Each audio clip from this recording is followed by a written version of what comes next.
right, welcome to the KIX EAP Podcast. This is your host, Ryan Allen, assistant professor at Chapman University here in sunny Southern California. And this is part of an initiative hosted through NORAG. And we're going to be interviewing researchers, policymakers, people from NGOs from across our network who are doing the work in these regions. Today, we're going to be interviewing Dr. Duishon Shamatov from Nazarbayev University in Kazakhstan. He's associate professor of the Graduate School of Education, and we're going to be talking to him about his experience in becoming an academic and his journey. We're also going to talk about his students and things that they're doing, and then just some of his research and the impact that it's having in the region and in Kazakhstan. So it's a great interview, and let's get started. All right. Well, thank you for joining us today, Dr. Shamatov. It's nice to chat with you, and we appreciate you giving us your time. No problem. It's my pleasure. If we could get started, why don't you tell us a little bit about Nazarbayev University and the Graduate School of Education there? I mean, when we were trading emails to schedule this interview, I know you mentioned you had a research methods class, and I know that takes a lot of time to do that, but it's actually fulfilling because you're training the future scholars and researchers of the country. So maybe can you talk a little bit about that? Yeah, that's right. Nazarbayev University is a relatively young university. It was established about, I think it's 15 years ago. And the Graduate School of Education is one of the departments of Nazarbayev University where I work.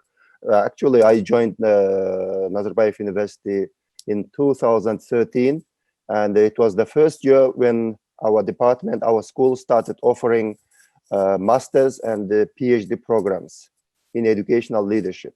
So I can say that I was one of the faculty members who, at the very beginning, we started the program, developed all the programs, developed all the possibilities like ethics review, everything. So in this university department, in our department, Graduate School of Education, we prepare so-called future leaders. It's an educational leadership program, and but not only for Kazakhstan, it's broader for the region. And nowadays we are attracting more students from outside. So I have been working as I mentioned, from the very beginning. I teach courses on leadership, particularly course on teachers' professional identity, but I also teach research methods, qualitative research methods, and I supervise master and PhD students' dissertations. So my work here is related to that. That's fantastic. Yeah, it's, I think it feels good to be able to do that and to train. It sounds like you're building a fantastic program that is doing a lot of good work. What are your students usually? Are they going into academia? Are they going into government work? Or are they going into schools, principals, those kinds of things? So we have diverse group of students. And of course, this program is quite a unique program, I could say, in a former Soviet Union context, because normally education leaders, whether they work at the ministry or whether they work at the local education offices or they work at schools, they mostly are not trained.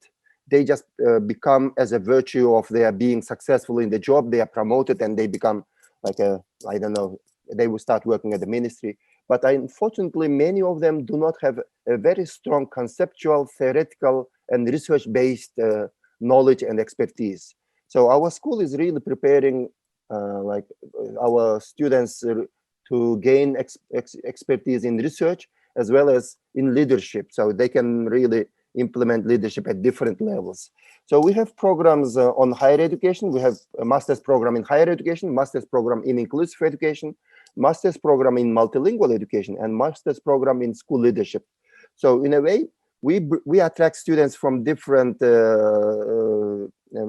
organizations with different structures, and then our students, after graduating, they either return to their own home schools, home organizations, or they get job offers from other places because they become very competitive. They develop skills, and many of them nowadays we can see that many of them are promoted to very high profile positions. For example, us Nur Sultan educational city education head was our graduate.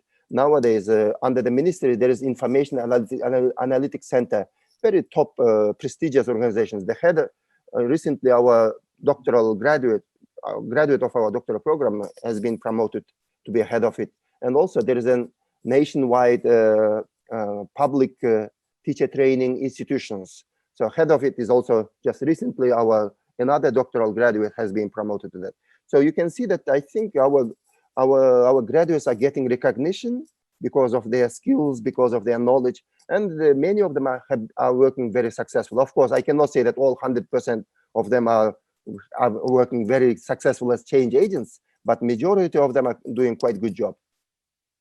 Yeah, well, that's fantastic that you're seeing so much recognition from either governments or schools and agencies and things like that. That's fantastic. That probably feels great. How about yourself? I mean, I looked up your background, your education. How did you get to this position? Your career sort of coming from an academic or becoming an academic. Like how did you get here? Oh, well, I graduated in Kyrgyzstan from Osh State University, and my first diploma, it is like a Soviet legacy. I studied 5 years. It's an equivalent of bachelor's program, but we studied 5 years to become an English language teacher. I think it was a very timely decision for me to choose English language because I entered the university when it was still Soviet Union. I didn't know that my English would be really that useful at that time because it was Soviet Union. But when I was graduating, Soviet Union broke up, and there was a lot of, I think, opportunity for people like me because all the international diplomats and the organizations started coming into the Central Asia. And there were a lot of opportunities also to travel abroad, to study abroad, to work abroad. And because of my English background, I entered master's program in Pakistan, Institute for Educational Development in Karachi, to become a master of education in teacher education. After that, I returned and started working actively, helping other teachers with the professional development.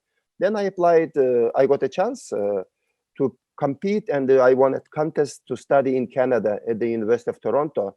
It's an OEZ, Ontario Institute for Studies in Education. It's one of the top schools in North America.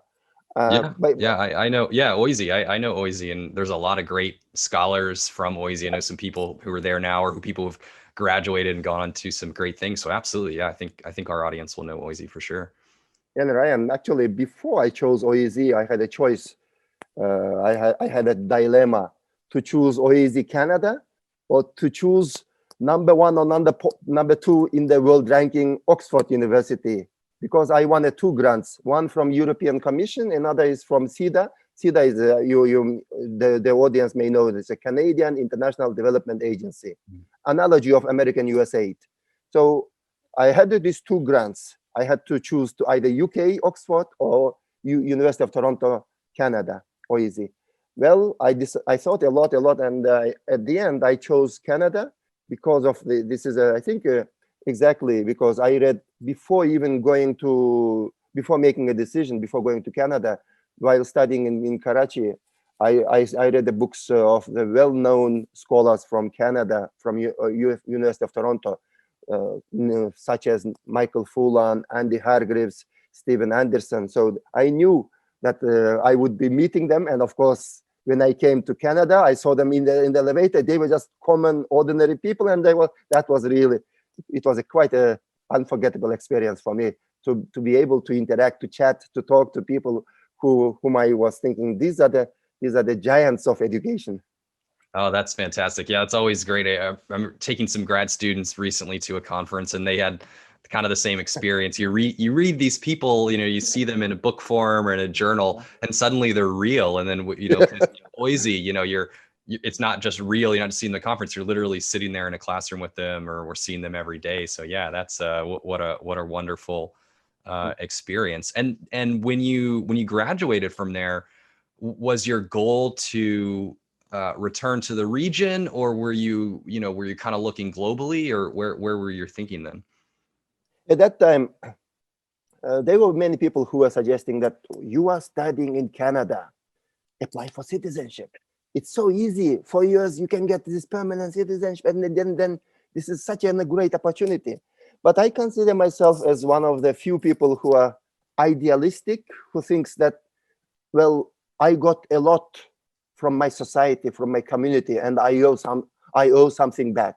And I decided to return to Central Asia to serve back, because I think all these opportunities I was getting, maybe another person would get this opportunity if not me.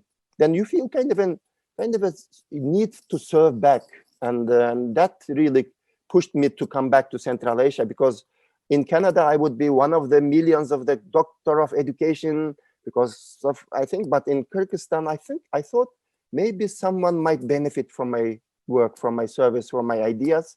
Therefore, I think that I came back to Central Asia, and first I worked a couple of years in Pakistan, then several years in Kyrgyzstan. I also worked for a short while in Tajikistan, in Yemen, and then there was an opportunity. I saw a very good opportunity at the University of Nazarbayev University, Graduate School of Education. I actually visited this university even before joining it. There was a conference.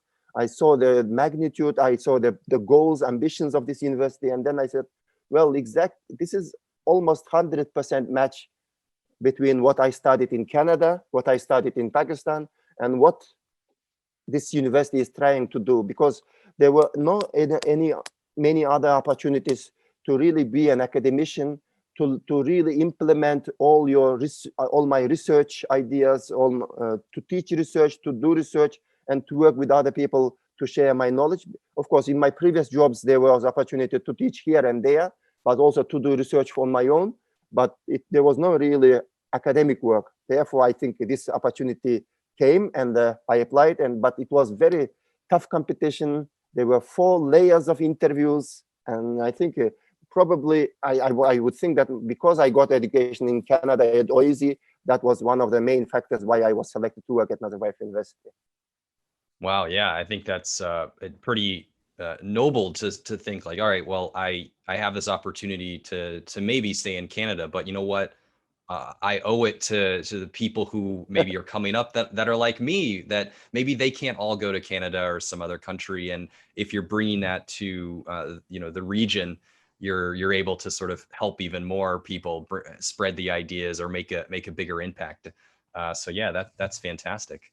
And Ryan, because I also knew there were 20 applicants for a doctoral program when I applied, and I was selected. And you feel, okay, if I didn't go, someone else would go there. So it's kind of a not obligation, but you start realizing that this is not a given. This is you are given, you are blessed to get this position, this opportunity.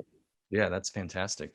How about your research? You're researching teachers and the school systems there, and I think particularly focusing on sort of the post-Soviet, maybe some of the challenges that those kinds of schools and maybe the reforms and things like that. Can you kind of talk about your research agenda and those things? Yeah, I conduct research in many areas. At Nazarbayev University, even though I work in the unit which is a school leadership, school education, my sphere of interest is not limited to that. It ranges from let's say, of course, education quality, educational reforms, teacher development, teachers professionalism, school improvement, as well, and assessment and evaluation. Recently, I had also developed a lot of interest in really developing research capacity in a post-Soviet context, like from what was as a Soviet legacy, how this research that was conducted from the Soviet times, it has become quite outdated now. How it's possible to really to promote such a kind of a research development, which will be compatible with the international standards. This has become my interest recently. But I also conduct research in higher education, particularly like how these doctoral students, master students are learning about research. So this is an area, but also education quality in terms of like what's happening in the classroom. Like we are in Central Asia, we are talking about this Bologna and other international standards. Or on paper, there was a lot of change, but is it really translated into classroom level? Do actually students learn any differently from what was before? Similarly to that, like all this PISA and all other assessments that are taking place every three years. Kazakhstan and Kyrgyzstan are participating. Kyrgyzstan again decided to participate in it. So how is it really all this big reform initiatives are being really implemented? How teachers are receiving these reforms? Are they part of the reforms, or are they just being thrown reforms at them? Like are they victims of these reforms?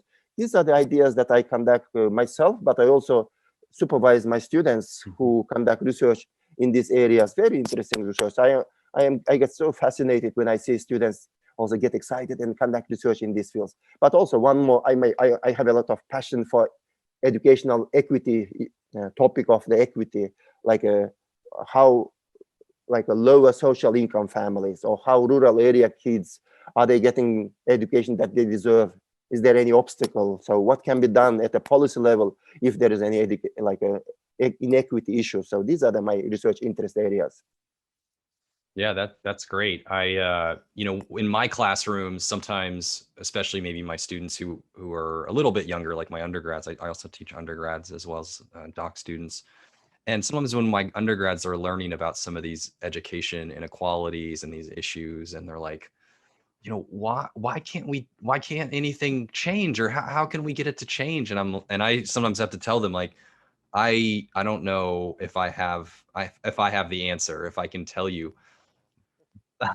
But what are maybe some of the barriers, or maybe the big pressing issues that are sort of that might prevent some of these changes, or that are sort of maybe holding over a system that you mentioned was maybe a little bit outdated? In North America, in US, in Canada, like there is a system. It has been like there was no rapid change like in former Soviet Union. I think one of the main reasons in former Soviet Union regarding the issues of equity and inequity, you really need to go back to the history and start looking at it as a legacy from the Soviet times. Of course, Soviet Union was, by the way, on paper, on rhetorical level, a country which claimed to be an egalitarian country. So the country tried to, like as a huge country, tried hard to make like everything even, equal, so that of course it didn't work as it planned quite well, but still there was an assumption that every child of Soviet Union would get the same education, whether it's in Moscow or far remote area, and that was an ambition that was done. A lot of efforts were done for that. But however, when Soviet Union broke up, each country took their own steps, and then with the democracy, with the liberal economy, I think there was a lot of change, paradigm shift really, and each society went on their own. Then people started questioning, why should we really think about equality when every individual can really prosper according to their own levels? This, with the liberal economy, I think even the governments started to follow that. Well, it is all right if someone is capable, can get better education. If someone is not capable for whatever reason, they don't have to get a good education. So this is a private education. Everything has really changed, and as a result, many people started thinking also that, well, the growing disparity between education quality of different layers of the society, including urban and rural divide, which is normal. And that normal became, unfortunately, stuck in the minds of many people. So when you raise now questions about like, this is the inequity is not going to be helpful if you want to build a healthy society. It's difficult to really convince many people. because for them, okay, now if you're poor, it's your problem. You cannot get the education, it's your problem. Well, there is a even starting battlefield for everyone. If you are capable, if you have money, you can get better education. That kind of a feeling that it's difficult to convince younger generation, older generation, a lot of people, because now you are dealing with this like a kind of a systemic discrimination, which often people feel that it is all right, it is okay. Therefore, I think we do research in order to convince, no, sorry. How, if you are very rich and if you are getting best education, but you are the only multilingual person, majority will be monolingual and very poor, angry, upset with the injustice, and you will have to hide all your wealth under the fence of your house. Do you want to live in this volatile society, or do you want to live in a healthy society where people feel that, well, I think I also can achieve my goals. There are no barriers for me. So this is a research agenda that I try to promote among my students. That's great. And I'm wondering, sometimes there's this sort of stereotype of academics that, we're sort of in this ivory tower talking amongst ourselves and passing things back and forth between ourselves. But I'm curious if you've had any luck or any connections maybe with the government of trying to change some of these things, or have the government been receptive to any of your work or any of your advice, or maybe consultancies or something like that? Well, I'm very lucky and privileged to be in Kazakhstan, where Ministry of Education actually, I think it's a dream for many researchers. Sometimes some of my colleagues start panicking. Why Ministry of Education always wants wants us to do a research for the ministry? Why the ministry wants us to do research to do research which is interesting to them? We should do research that we like, etc. Some colleagues get panics. I say no. This is a dream. You can conduct any research on your own, but the ministry here is willing to listen if you conduct very good research. There are societies where you may conduct very good research, but ministry doesn't care. They say, okay, no, we don't have time for you. And then, but this here, in this country, ministry says, okay, can you conduct good research and can you tell us what to do?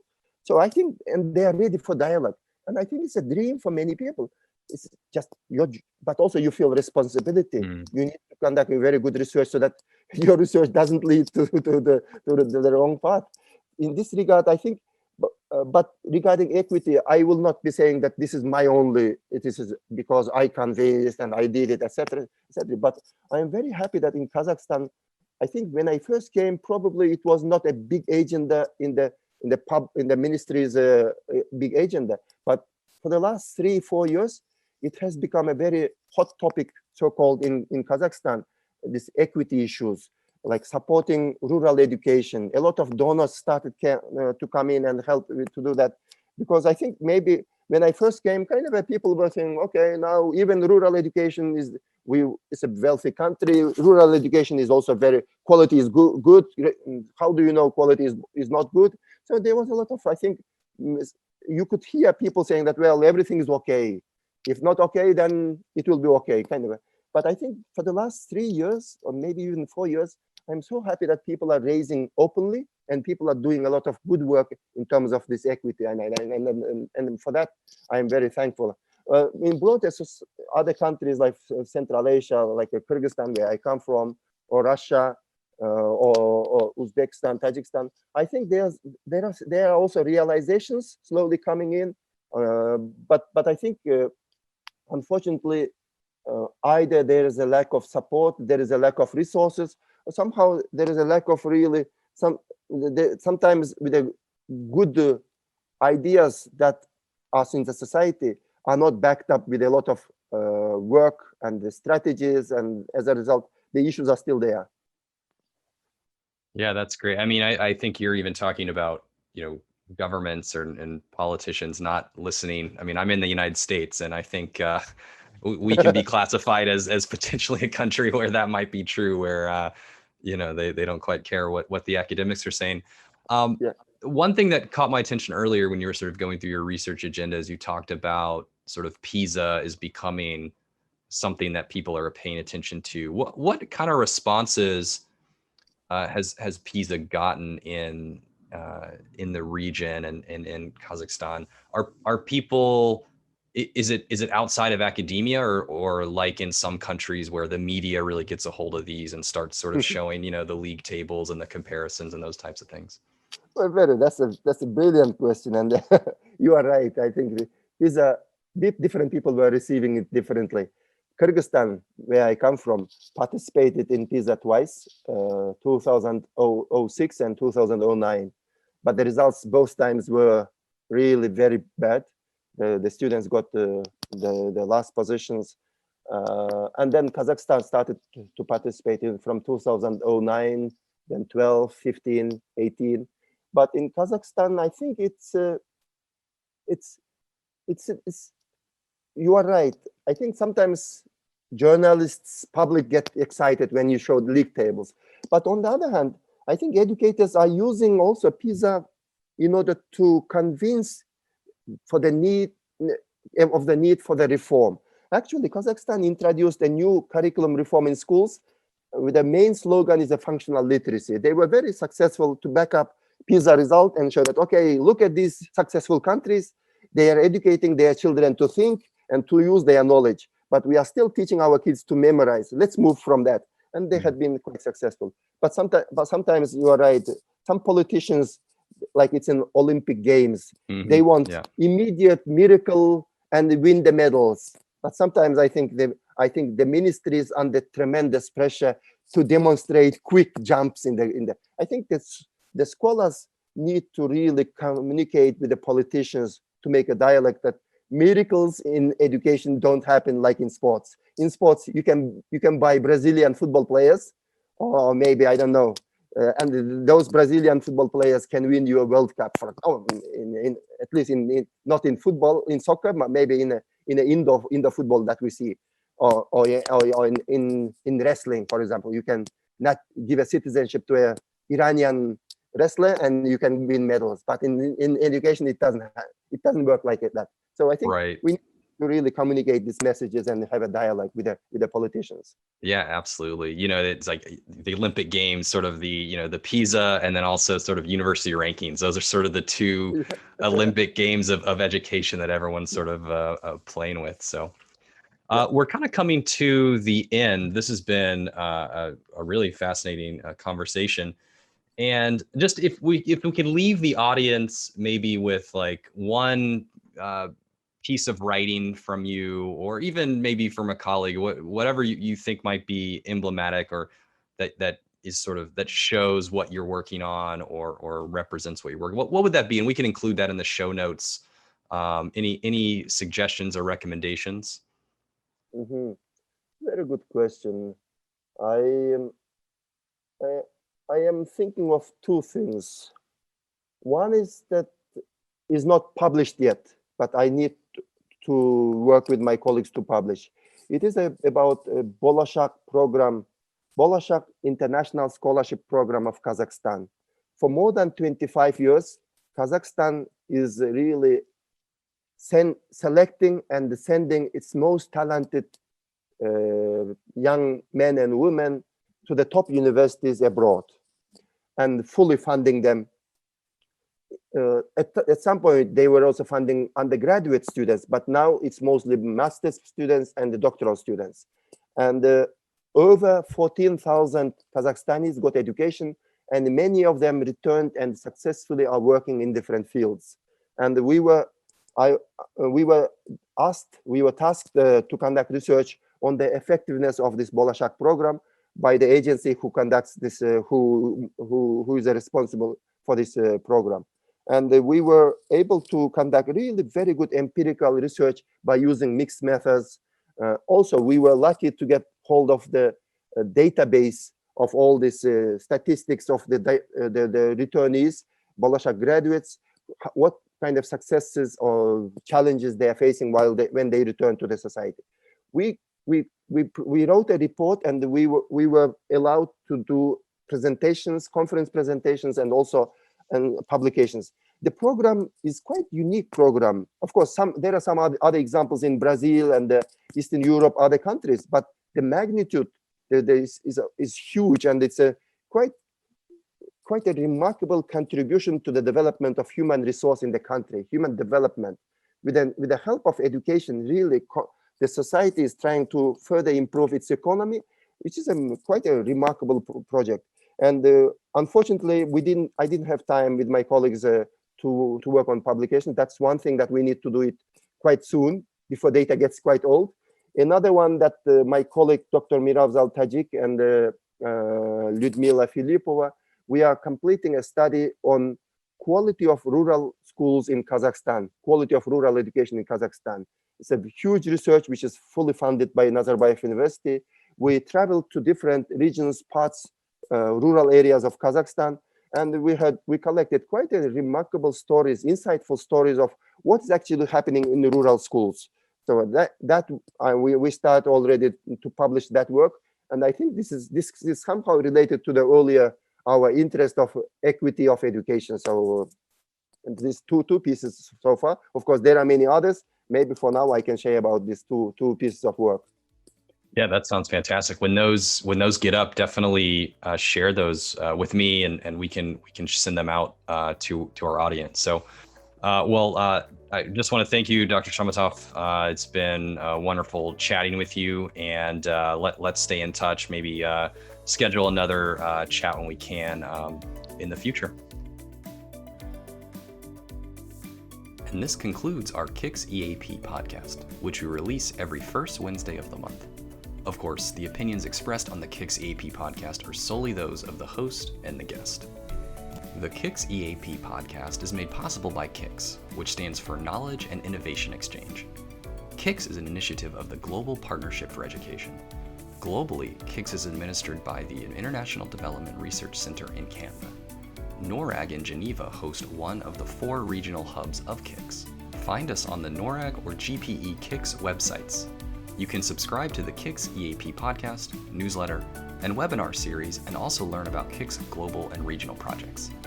Additionally, you can subscribe directly on Spotify or SoundCloud to receive notifications of the new monthly podcast episodes.